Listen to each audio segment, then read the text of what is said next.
Salut à tous et bienvenue dans ce troisième épisode sur les bases. Pour rappel, dans le premier épisode, on avait expliqué concrètement ce qu'était une base. Juste au-dessus, vous avez le lien qui s'affiche si vous avez envie de revoir cet épisode. Dans l'épisode numéro 2, on a appris à passer de la base 8 à notre base 10, c'est-à-dire de passer du monde de Bob l'éponge à notre monde.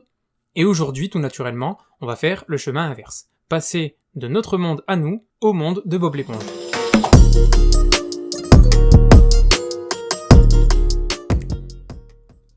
Dans l'épisode numéro 2, on a vu que 243 chez Bob l'éponge, donc écrit en base 8, ça correspondait chez nous au nombre 163.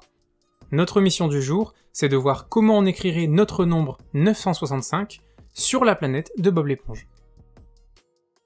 Nous, sur notre planète, on a appris à compter en faisant des paquets de 10. En fait, dès qu'on avait 10 petits éléments, on forme ce qu'on appelle une dizaine.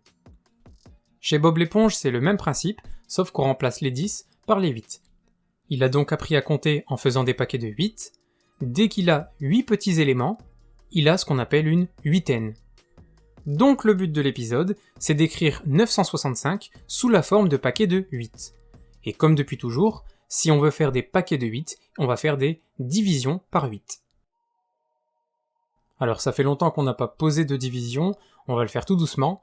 965 divisé par 8, on commence par prendre le nombre 9. Dans 9, on a combien de fois 8 ?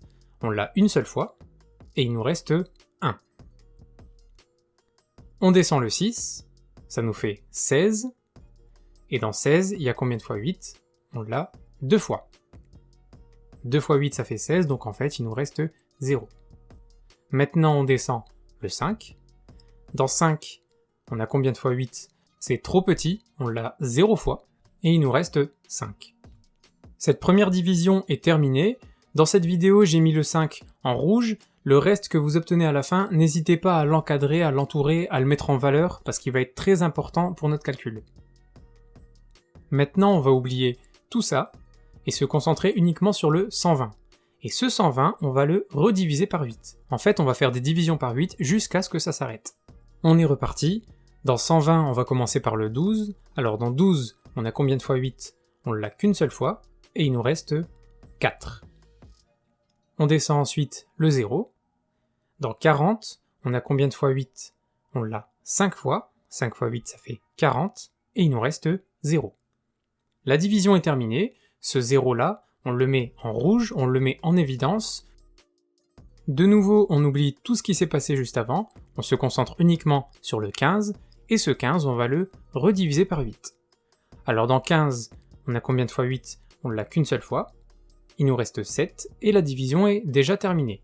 Donc ce 7, on le met en évidence, et en fait on va continuer le processus jusqu'à ce que le nombre en vert, c'est-à-dire le quotient, soit égal à 0, c'est-à-dire une fois que les divisions ne sont plus possibles.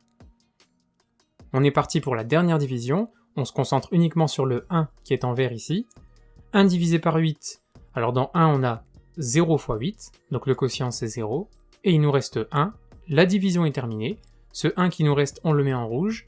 On a bien obtenu un quotient qui est égal à 0. Là, on pourra enchaîner si on veut, mais 0 divisé par 8, ça ferait toujours 0, 0, 0. Donc on s'arrête ici. Et voilà, maintenant qu'on a terminé, on va se concentrer uniquement sur les nombres qu'on a mis en évidence depuis le début. Ici, ils sont affichés en rouge. Et attention, on démarre bien du dernier reste qu'on a obtenu, c'est-à-dire le 1 qui est en rouge. Et on va remonter jusqu'au premier reste qu'on avait obtenu.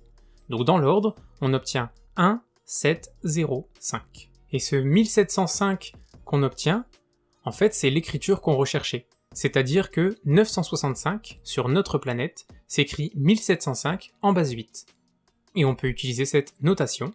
Ça veut dire que Bob l'éponge, pour contourner le fait que nous, on ait utilisé le symbole 9, que lui ne connaît pas, il utilise 1, 7, 0, 5. 4 symboles qu'il connaît, et ça correspond exactement à la même quantité. Si on a bien saisi le raisonnement, maintenant, on peut exporter nos nombres dans toutes les planètes qui existent. Il suffit de regarder la base dans laquelle on travaille, ici c'est la base 6, donc on va faire des divisions par 6. Voilà, c'est la fin de cet épisode. Comme dans chaque vidéo, vous avez des fiches d'exercices qui sont corrigées en description, si vous avez envie de vous entraîner. Je vous remercie, je vous dis à bientôt, et n'oubliez pas de vous abonner.